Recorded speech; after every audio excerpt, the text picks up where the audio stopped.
Thank you, David, and thank you all for being here so early in the morning. Today, like David said, we're going to talk about how entrepreneurs think. We're going to talk about how the world changed as well.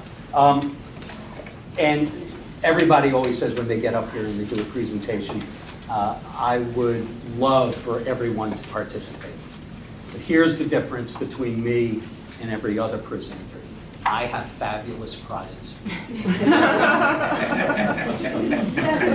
So if you participate, you will win a fabulous prize. Okay, you will go home with something in your pocket, okay, that you will cherish, I guarantee you. So, please ask questions, interrupt me, make a point, answer questions. Even if you answer it wrong, you still win a prize. So just tell you a little bit about me before I start.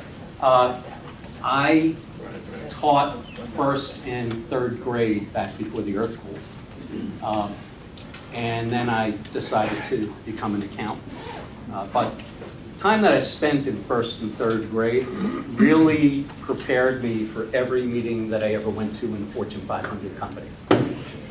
Because the first and third graders were probably smarter than any of the executives that I ever worked with. I spent 40 years mainly in publishing companies, running their operational finance departments. So I ran accounts payable, payroll, credit and collections, customer service, things like that. And over the course of that time, I learned a lot. And when you work for the same company for 20 years, which I did, you go through several restructures along the line, and you usually participate in those restructures when you're at an executive level. And the last one I didn't exactly participate in. And the guy who was named as my boss was someone that I didn't have a lot of respect for, and frankly, he didn't have a lot of respect for me either. So we decided to part ways. And at that point, I could have gone back to Fortune 500. And done what I had always done before, or I could go out on my own and try and bring that big business mentality to small and medium-sized businesses. So that's what I'm doing. I'll tell you a little bit more about that later. But there's one thing that I've seen throughout. You got to give me a chance here to switch gears. Sorry about that. There we go. You've seen that enough. One thing that I've seen is that if you ignore your finances, you will create chaos. And financial chaos can crush your business. It can bring it to its knees. Unfortunately, 8 out of 10 businesses fail within 18 months. 50% of businesses fail within 5 years, the remaining ones, right? Do the math. The good news is that 20% actually succeed. And that's what I'm here for. So, by the end of this presentation, sorry, let me get this back. By the end of this presentation, you'll think a little differently about entrepreneurship and how entrepreneurial thinking influences your decision regarding your finances. So before we start there, just how do you think an entrepreneur thinks? What's different about entrepreneurs? Somebody wants a fabulous prize. Go ahead. They're thinking 24/7. 24/7. Okay. Mark. The plug into the imagination. Imagination. Why make money for someone else when you can make it for yourself? Money. You're only paid when you get results. Yeah. What's that? You're only paid when you get results. Results. Risk is positively exciting. Risk. Opportunity. What if? Create jobs for others. Create jobs. I think I heard what if. Can do. And do. A decision maker, Sorry? decision maker. Decisions. End goal. Create your own culture, business culture. No single path to success. How about persistence? Sorry? Persistence. Persistence. I was only kidding when I said you have to participate.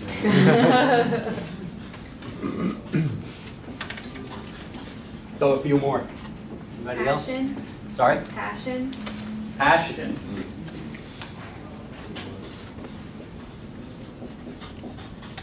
Always thinking out of the box. Chaos? Chaos.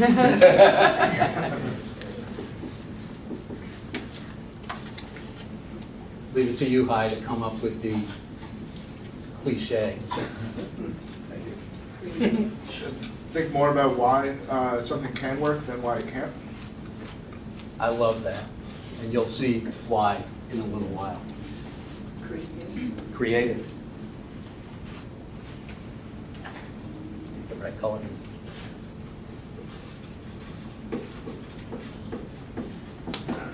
Self-motivated.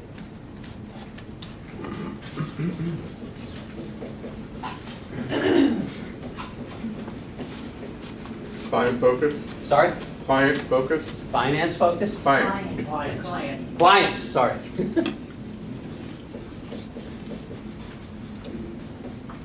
Failure becomes fuel. Pardon? I said failure becomes fuel. Who said that? Wow, that's brilliant. And I'll show you why. Okay. We filled up 2 sheets, that's good. I'll tell you about the Vachon Chemical Company later. So sit back and relax. I want you to watch a little video about how the world has changed.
Pretty amazing, huh?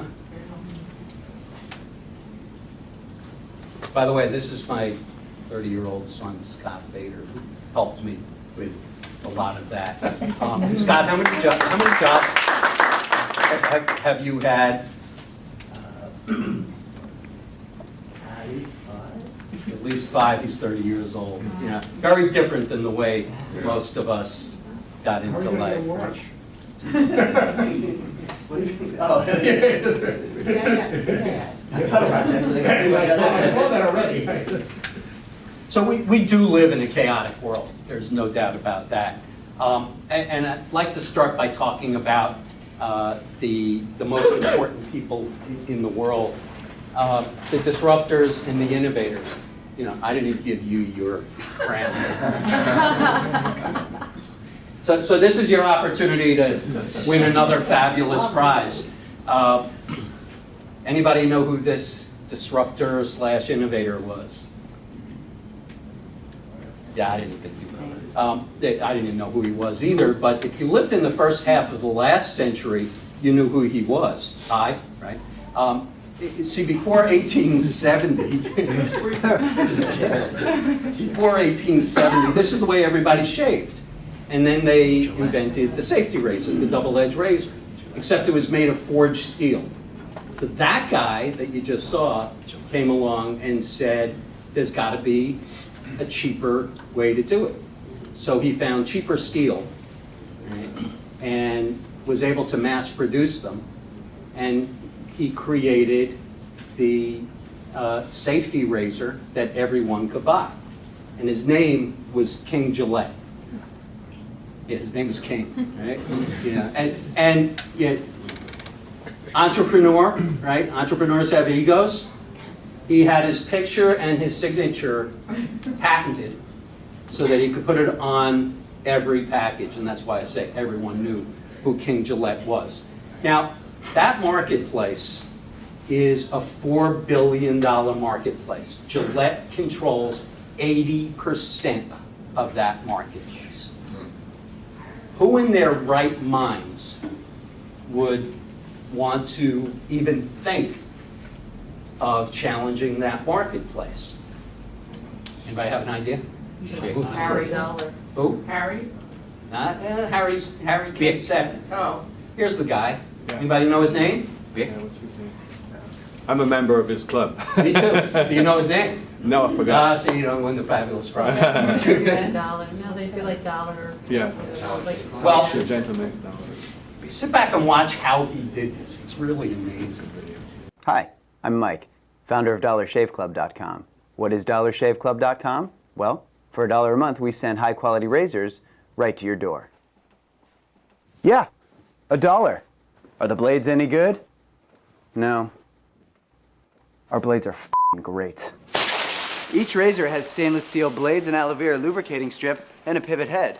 It's so gentle a toddler could use it. And do you like spending $20 a month on brand name razors? 19 go to Roger Federer. I'm good at tennis. And do you think your razor needs a vibrating handle, a flashlight, a back scratcher, and 10 blades? Your handsome-ass grandfather had 1 blade and polio. Looking good, pop-up! Stop paying for shave tech you don't need. And stop forgetting to buy your blades every month. Alejandro and I are going to ship them right to you.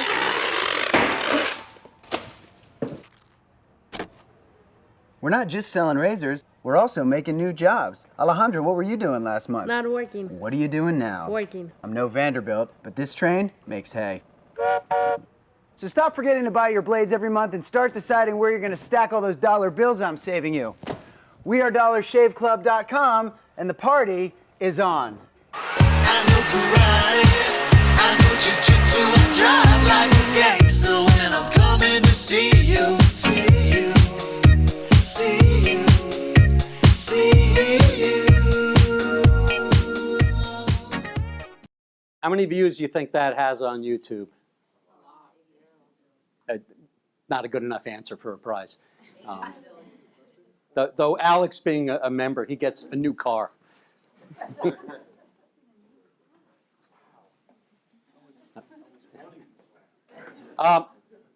To date, there have been 19 million views of that.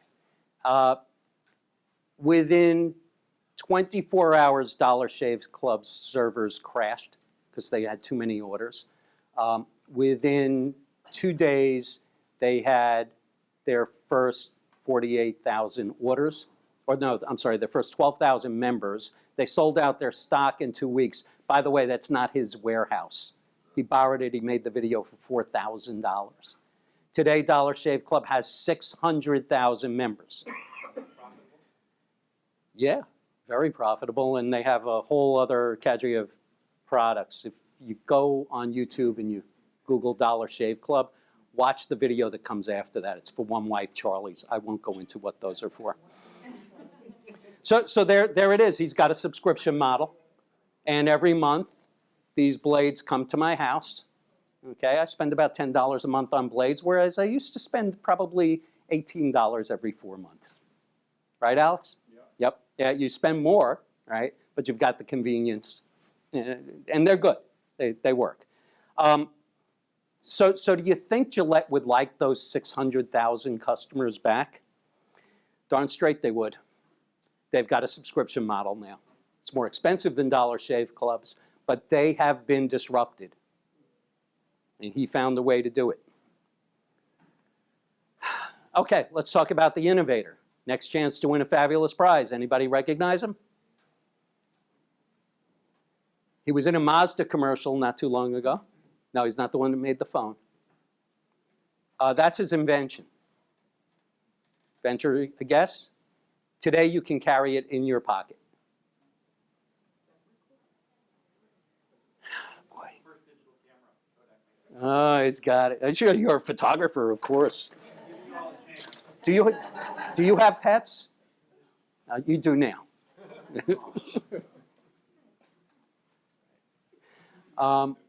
So that was the first digital camera. It recorded an image on a digital videotape, right? And look at all that stuff, right? A little tough to carry in your pocket. To play back that 0.1 megapixel picture, which took 20 seconds to create, you did it on this, a little black and white TV. Anybody know who Steve, you can't answer. Anybody know who Steve Sassone invented this for in 1975?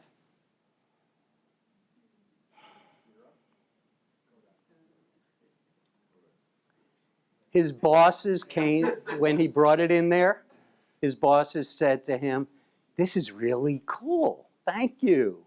We're a film company." They forgot they're a memory company, or they were. And Fuji ate their lunch. And just like Kodak, each of these companies either forgot who they were and they're extinct, or they will be soon. There's no doubt about it. And what bothers me most about this picture is every one of those companies at one point was a leader in their industry. Probably the leader. So what do you need to do if you're an entrepreneur? How do you think? You got a lot of them. You need to embrace your entrepreneurial spirit. And I'm going to submit that there are 5 major habits of successful entrepreneurs. Obviously, there are a lot more than 5, but that's okay. That's good. You're thinking. So the first thing they do is they ask why.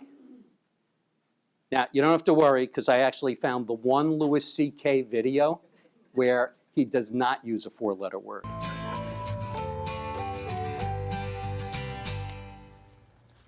Papa, can we play outside?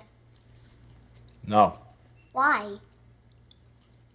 because it's 5 o'clock in the morning. It's too early. Why? The sun hasn't come up yet. Why? Because the sun comes up later. Why? Well, the Earth goes around, and when it turns a certain amount, the sun shows on the horizon. Why? I don't know. Why? Why don't you know, Papa? Because I didn't pay attention in school, okay? I didn't listen in class.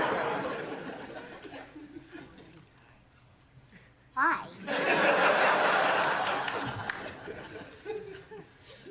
Because I was high all the time.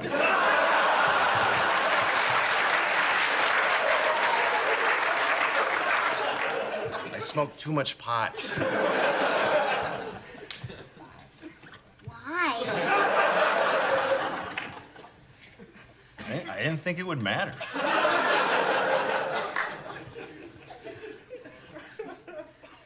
Why? I just figured my life would come together on its own. But then I met your mom, and you came along. So now I work at the muffler shop. Why? Well, it's too late for me to pursue a career now, and since your mom has a job with benefits, I stay home and I take care of you, because what I make is pretty much just a joke. Why? Well, the service economy replaced manufacturing. There's no real jobs in America anymore. Why? We had good jobs for a while, but it's just because we were lucky, and now we're unlucky. Why? It's just the way it goes. Why? Because God is dead and we're alone.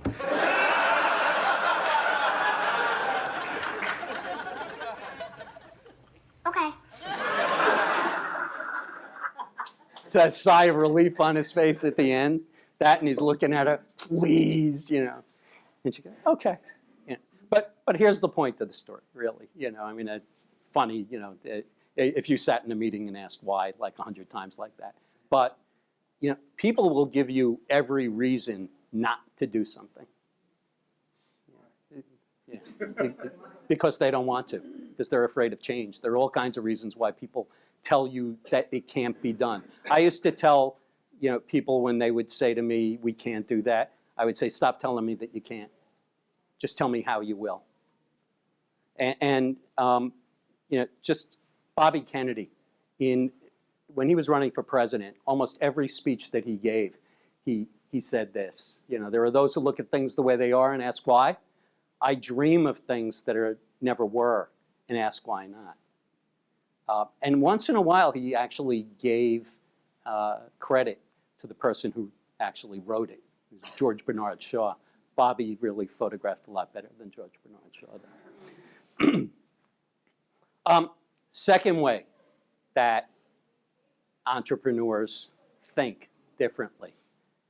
Now, I'm not going to give you a prize for telling me what that is, but who knows what WD stands for?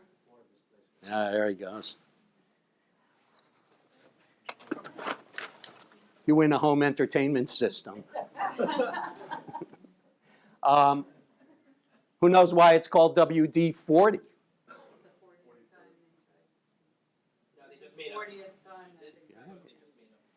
So the Rocket Fuel Company in 1953, you win a makeover.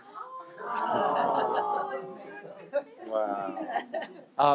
In 1953, the Rocket Chemical Company set out to make a degreasing solvent that could stop rusting. Right? And 39 times the formula failed. The 40th time, they said, okay, you know, it works, we're going to name it WD-40. Today, it's in 4 out of 5 households across the country. There are literally thousands of uses. I was going to show you a video, but it wasn't that exciting. But you know, if you Google it, there are 2,000 uses that WD-40 claims and counting. All right? My favorites are it gets gunk off of dish drains and the bottom of toilets. It removes silly putty from furniture. It removes scratches from cars. And it removes dead bugs from golf carts. I don't think so. But you might give it a try and then give them a call. 2001.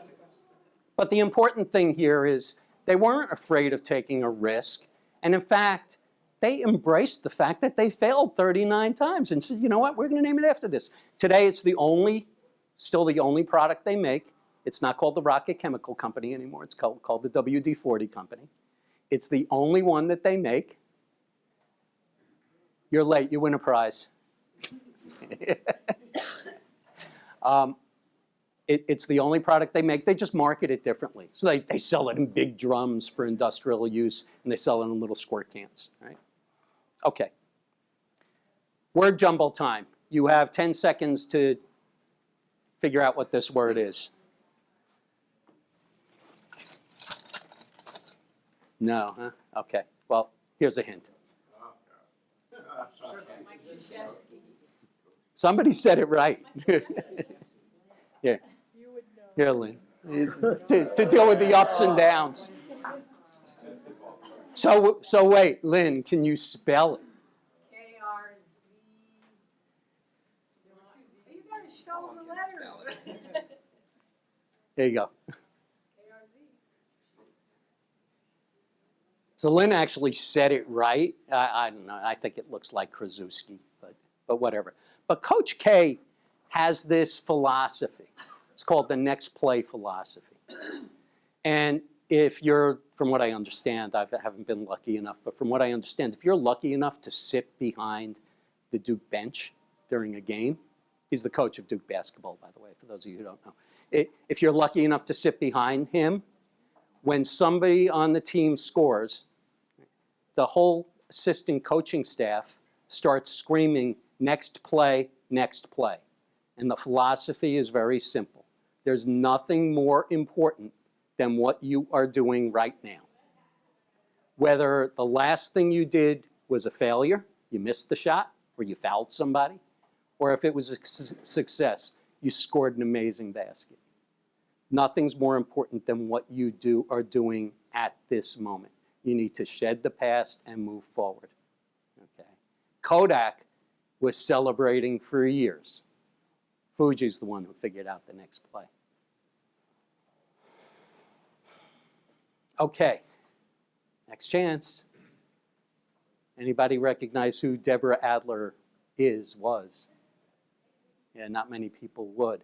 But her grandmother one day took the wrong medication. You know why her grandmother took the wrong medication? Because she couldn't read it. She's looking at that traditional prescription bottle, and she could barely see her name. She can't see what the medication is. She took her son's blood pressure medication instead of her own heart medication. She almost died. Deborah was a student at the School of Visual Arts. She was working on her master's thesis. She wanted to do something in the medical field, and so she decided that she was going to reinvent that bottle. And this is what she came up with. If you go into any Target, you'll see it there. Because what happened was, first of all, you can see the name of the medication. You can see the name of the patient. You can see the doctor. There's a patient info card here. These little yellow bands, that little yellow band comes in 5 colors. Every member of the family gets their own color. If you have more than 5 members of the family, just make sure the younger ones get the same colors or something like that. But here's the thing. So she went out. She started marketing it to a lot of retailers and even to the FDA. And Target was in the process of rolling out their pharmaceutical program. And one of their creative directors saw this. So he swooped up the patent. He put Deborah to work with him, okay? And they tweaked it, and they created this. It distinguishes Target from their competitors, and it successfully helped them launch their pharmaceutical program. She defied tradition. She said there has to be a different way. Last video, you need to think like this guy.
Nobody should be that good looking. I don't know. My two favorite parts of that are when he fires a missile with his pen.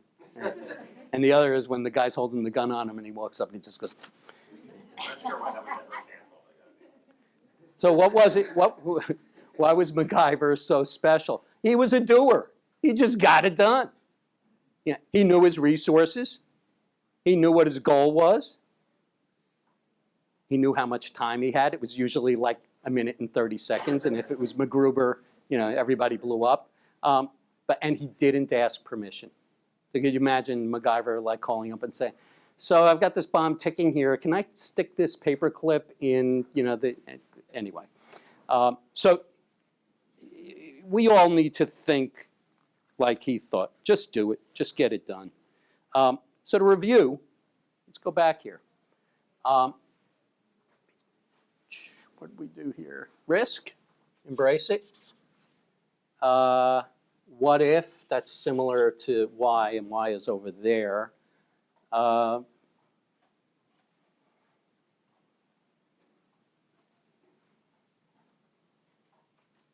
Why? Did I miss any? Failure becomes fuel. And wouldn't out of the box be, MacGyver? tradition?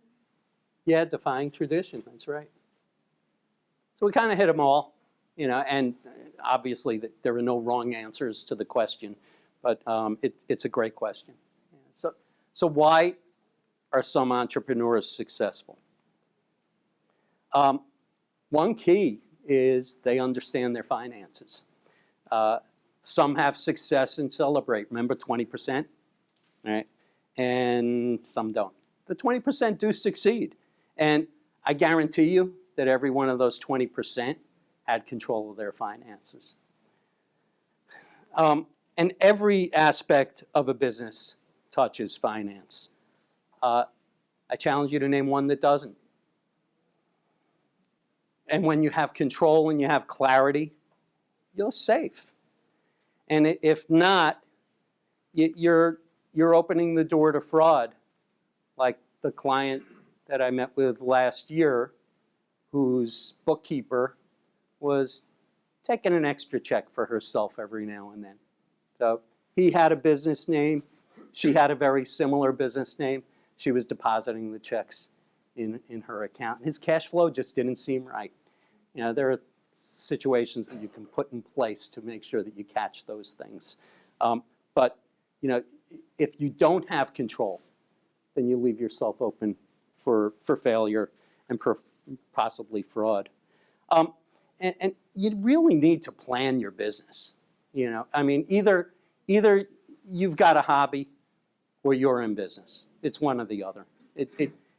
You can't kind of say, I'm in business if you're just like approaching it on the fly. You need to know where the money's going, where it's coming from, and what could happen if it's not there. And people just want something very simple, right? Just to pinpoint the ins and outs. And everyone's got limited resources, limited time, and frankly, in finance, limited knowledge. And in order for a business to succeed, it has to establish the right processes, the right policies, a strong organizational structure, the right technology. And if you do that, you avoid chaos. Suddenly, you're going to plug the leaks. You're going to find money. You're going to find more money than you thought you had. Okay, and you're going to find more opportunities, and your business will thrive. So, if nothing else, keep this in mind. Chaotic finances lead to chaotic results. Structure will give you the ability to take charge of your finances. Structure gives you the ability to take care of your finances. Taking charge of your finances will lead to your financial freedom. Isn't that why we're all in business? So, with that in mind, I have some lovely assistants here who are going to give out more fabulous prizes for you guys. So you all get a pen today. So with that in mind, there are two things here. First, I'm offering a 30-minute complimentary strategy session with anybody who signs up. Let's take a look at your finances. Let's see what's going on. I'd love to support your success. I promise you, it'll be 30 minutes well spent. So if you're interested, just sign up, leave it up here later. Maybe you need help in improving your billing and your cash collections. Maybe you need help with your internal controls. Maybe you need help creating a real plan. Also, Dave's going to come up here in a minute, and he's going to say, Lou, who's a good referral for you? So I saved you the trouble, Dave. Yeah, so of course, CEOs and CFOs, especially of Fortune 500 companies, are great referrals for me. Venture capitalists also, they need to have control over what's going on at their investments. Corporate bankruptcy attorneys need to get structure in place, and restructuring specialists. And I also saved you the trouble if you want to introduce me. There's a little blurb here about who I am, what I do, because you're not finance people, most of you, and you may not know what a financial operations person does.